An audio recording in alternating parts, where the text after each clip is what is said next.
malaking karangalan at kasiyahan na makapiling namin kayo ngayong gabi, ang mga Knights of Rizal at Knights of Columbus ng Toronto at ang mga kababaihang Rizalista upang ipagbunyi ang ating mahal na bayani si Dr. Jose Rizal ngayong ika-151 anibersaryo ng kanyang kaarawan.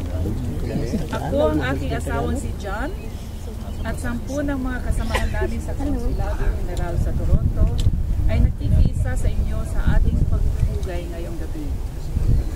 Tayo dito sa Toronto ay nakikilahok sa isang malaking kasayahan sa buong mundo ng lahat ng mga Knights of Rizal chapters sa Canada, sa Pilipinas at sa iba pang dako ng daigdig sa pagbati ng maligayang kaarawan sa ating pambansang bayan.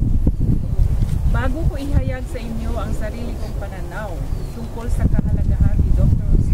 Jose Rizal sa kasaysayan ng ating bansa, gusto ko munang pasalamatan para sa kanilang malubot na imbitasyon ang mga opisyal at miyembro ng Knights of Rizal, lalong-lalo na sina Sir George Poblete, Regional Commander, Sir Jimmy Marasigan, Regional Chancellor, Sir Ed Trillo, Area Commander, at Sir Mario Alberto, Toronto Chapter Commander.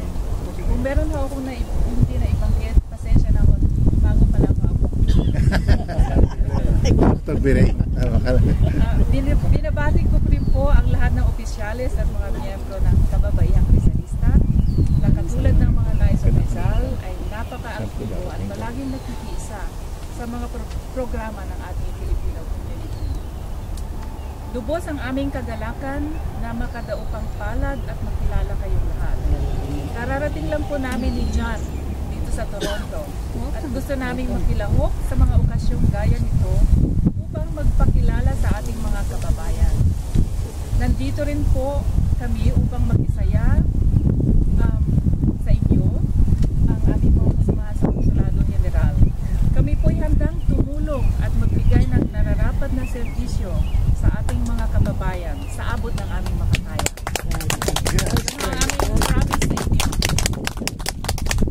So, balik ho tayo sa mga katangian ni Dr. Jose Rizal na dapat nating tularan.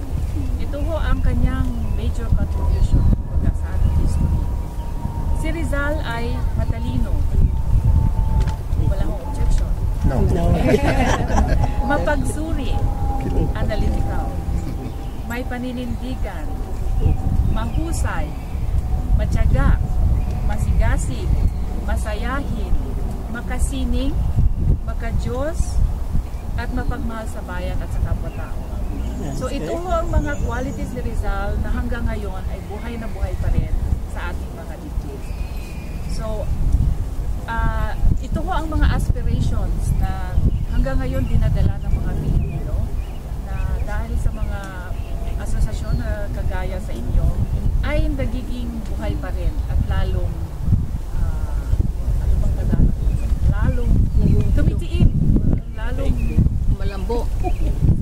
Lumalago. Ayun. Lumalago. Sa buong kabayan ng Pilipinas. Bago po tayo magtapos, meron ho akong panawagan sana kung pwede. Kung gusto mo ninyo mag-apply ng dual citizenship, para ho maka-take advantage kayo ng benefits of Filipino citizenship. At the same time, kung Filipino-Canadian na kayo, you have the best of both worlds. Malugod po namin kayo in-invite. Libre na dito, no? Walang bayan. 57. May bayan. $57. For a token fee of $57.50. And then, isa pa ho, ang overseas absentee voting.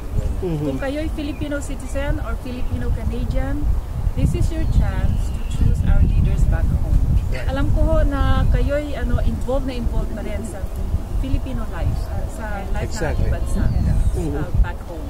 So, ang ating registration will end October 31, 2012. So, pupaso ang konsulado, and then we are open every third Friday hanggang 7 p.m. para ho ma-accommodate yung hiling na Third ating Friday sa kababayan. So yun lang po, maraming salamat. It was an honor to share this ceremony with you in this beautiful park with the dignified monument of our national hero. Congratulations po dito sa konsulado natin at sa mga community at sa Nice of Rizal for having successfully erected the monument to Rizal. So, daghang salamat. Marami pong salamat.